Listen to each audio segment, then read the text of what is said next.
शहबाज शरीफ बानी पीटीआई पर बरस पड़े। नून लीग के जनरल काउंसिल इजलास से खिताब में कहा कि आज बानी पीटीआई मुल्क और फौज के खिलाफ जहर उगल रहे हैं। उन्होंने ऐसी जबान इस्तेमाल की, अगर कोई और होता तो जबान काट देता। उनका मकरू चेहरा दुनिया के सामने आ गया। 190 मिलियन पाउंड नवाज शरीफ ने नहीं, बानी पीटीआई ने चुराए।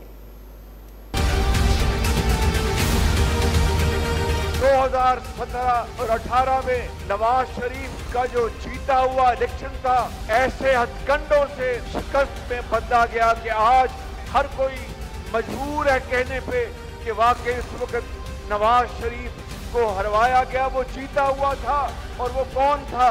वो इमरान नियाजी, जो उन अपने हवारियों के साथ मिलकर पहले उसने दुपट्टे पहनवाए और बाद में इलेक्शन में झूठू करवाया।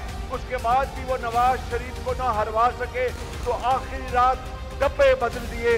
आज वो इमरान नियाजी, वो जो उस वक्त फौजियों के कदमों में बैठता था, आज पाकिस्तान के हवाले से आज मुजीबुर रहमान और दूसरों का मुकाबला करता है। लंदन में आपने बैठकर पाकिस्तान की फौज और अफसरों और जवानों और शहीदों के बारे में जो आपने जहर उगला था और ऐसी जुबान इस्तेमाल की थी कि कोई और होता तो शायद जुबान काट देता। इमरान नियाजी, चेहरा आपका मकरू चेहरा पूरी कौम के सामने है।